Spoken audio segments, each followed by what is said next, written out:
Hello, so this is going to be a channel slash life update. So first, let's begin with the housekeeping, the channel. So I just realized I can't sustain an art channel, or at least a channel with just me doing art and talking about art and showing utensils. Utensils? That doesn't seem right. Showing the materials I use. Because that's not really what I'm taking in school. So I'm really just haphazardly like reaching around. And with that, it's actually very difficult for me to show anything other than myself drawing derpy cats, for my comic, which can be nice, but then I know it's gonna get old, and I know it's gonna get a bit tiring to watch. So yeah. And also, screen capture is very hard in my laptop's memory. I can't do it all the time. Each time I finish a video, I have to delete all of the clips I used.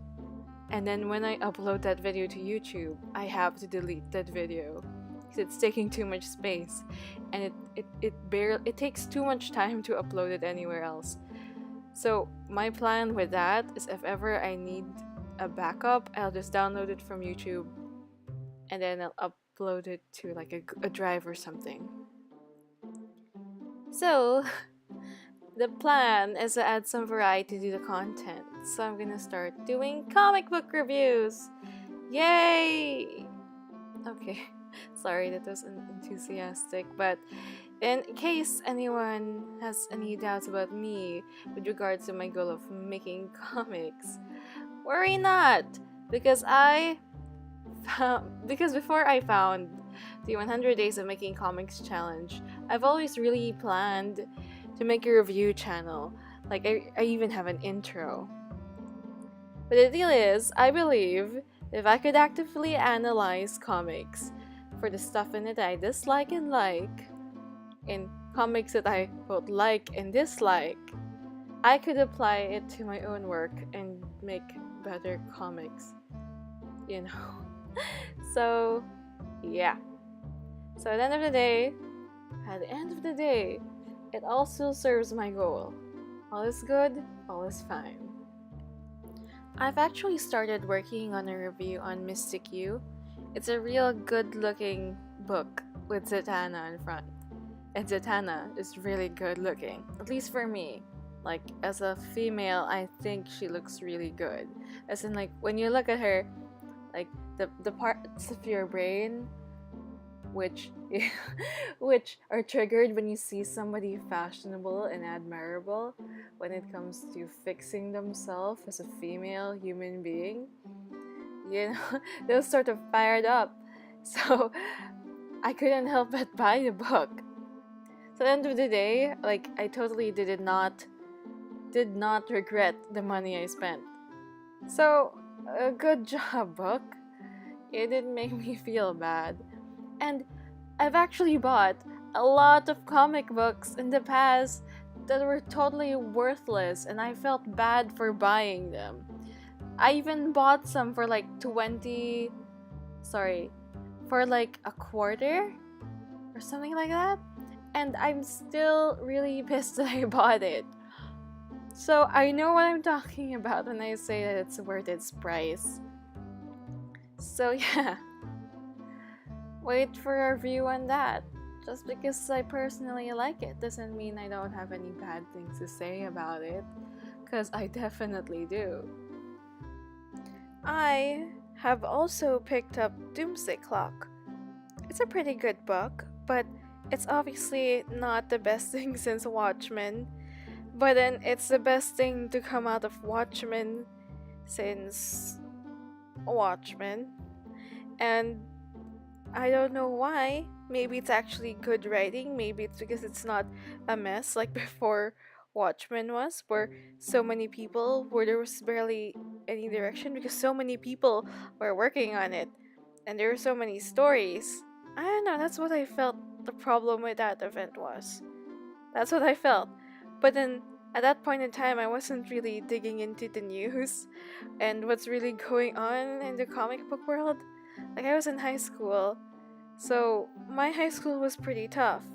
Like, it was pretty tough, as in, the curriculum that I took was really tough. So, I barely had time for any of that or to understand what all of that was. But yeah, I read some before Watchmen and they were pretty subpar. I only have Silk Spectre #1 with me though. But then the cool thing about Watchmen is, do you actually get it? Do you know that the 9-panel grid, the 3x3 grid, 9-panel grid, whatever, that is so prevalent in Tom King's books and in Watchmen, do you know what that actually is? Like, understanding, like, what you can do with a 9-panel grid is almost like understanding what you can do with your Instagram grid. It's legitimately that.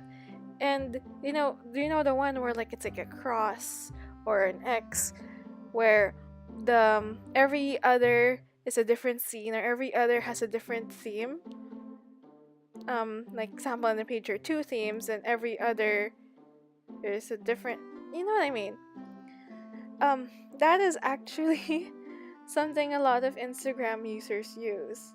And even when it comes to the color palettes. So usually what Instagrammers would do was they'd make a cool color palette and then a warm color palette. Warm is usually like pink and then cool is like blue. And you can also do that with a 9-panel grid in a comic book. So maybe like bright orange in one and then blue in the other, or something like that. Anyway, I saw that in a watch before Watchmen and I realized, yeah, so that really is what those things are. It's just the same, because when you look at your Instagram, people, when they're scrolling down, they see things in groups of 9. So it's pretty interesting, I guess. But overall, I'm not the biggest fan of the 9-panel grid. It's a really nice layout to use, but not a lot of people can use it properly. And the tendency is for things not to look good, if that is the case. And I really, like, it can make things very profound because of how it's very much cinematic. Although it doesn't have the aspect ratio of a cinema screen, a television screen, most of the time, it's sort of like a scene by scene take on what's going on. So it's pretty cinematic. And that can make things feel very profound. But like, if you see it all the time and it's in every page, or it's very consistent, or it's consistently not done right, it can get really, really boring. So when you get a 9-panel grid, you have to know what you're doing, or else you're doing nothing. So I guess this is already like intersecting into the life update, because I went on a tangent regarding 9-panel grids. So, life update. Now it's time for the real life update. Okay. So in case the few minutes ago didn't give it away, I've decided and I've started like using my money to buy real mainstream comics now, as opposed to before where, I'd much rather find a way to get it for free or to get a trade. I had a friend in my comm class. It's basically like speech class, and he collected comics. So I thought, wow, wouldn't that be nice? So now I collect comics. In order to entertain myself while I was doing art and the comic book, I went online to find a bunch of things to listen to, or things to listen to. And I found something interesting. So, do you know about DeviantArt community? They have this weird call-out culture. I have no idea what to call it. But basically, there are a lot of DeviantArt rants about people speaking meanly about other people on DeviantArt.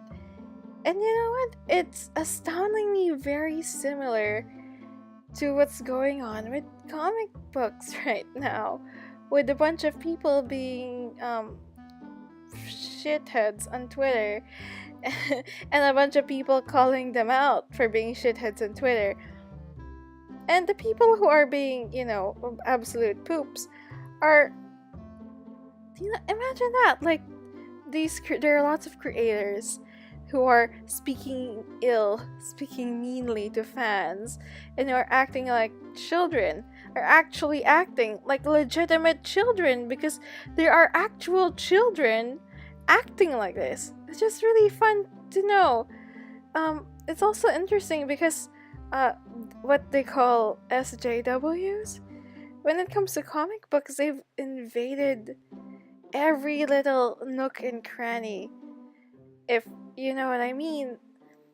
I mean, they're not just the mainstream, what we consider mainstream creators right now, or there's people in Marvel and a couple of people in DC.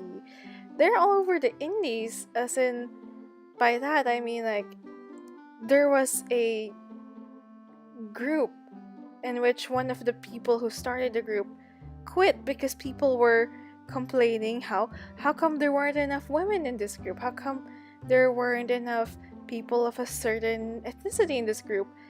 And of course, they got tired of those complaints, considering that when you join a group on Facebook,